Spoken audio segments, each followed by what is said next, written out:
if you get a substantial damage letter, you are more than 49%, what are you going to do? There's two things that are incredibly helpful, and we ask all of you to do it. Apply for a permit. But when you apply for a permit, you're going to fill out that substantial damage, substantial improvement package. And if you look at that package and the number that you come to at the end of doing the calculation is more than 49% of your home's market value, I strongly suggest you get an independent appraisal. Because here's the value we use. We use the property appraiser's building value for your home times 15%, or times 1.115. So we add 15% to the amount that is shown on pcpao.org. Okay? If that number is too low for you to do your repairs, get an independent private appraisal, because that is the driving number. The more you have on your building market value, the more room you have to play with repairs. Some folks may not be able to get there if you have total destruction like the woman I spoke to before the meeting. For most of you, Gulf Harbors, you enjoy high building values, which also means that based on the amount of damage you've received, you also have a lot of room to make repairs. $30,000, $40,000, yeah, that's a big dollar number for most of us. I know it is for me, but that fits well below $200,000 on a $400,000 home.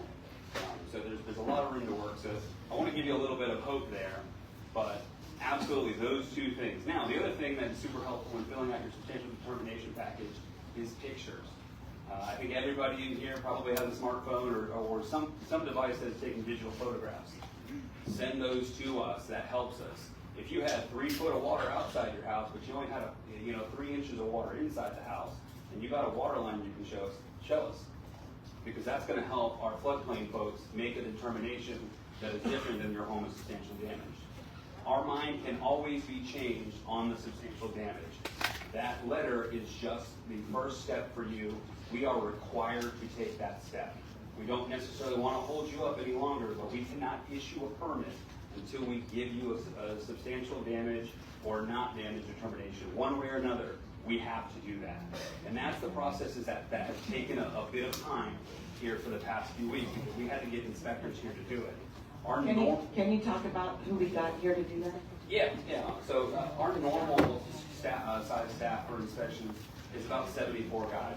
They all report to Raymond Blanco here, and I'll introduce the team here shortly before we get to questions. We brought 60 folks in just to do substantial damage evaluations. So we've doubled our workforce to try to get this done as fast as possible. Our neighbors to the south are saying it's going to take months. We believe we'll be done with the west side of 19 within the next 5 to 6 days.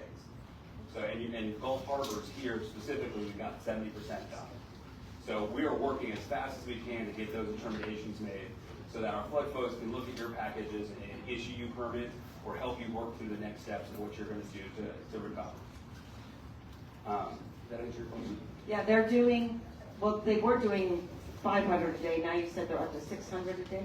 We're almost at 1,000 a day. That's an amazing number. I'm just so proud of you. Yeah, so we had over 13,000 structures at least affected west of 19, just in Helene, before we even talk about this.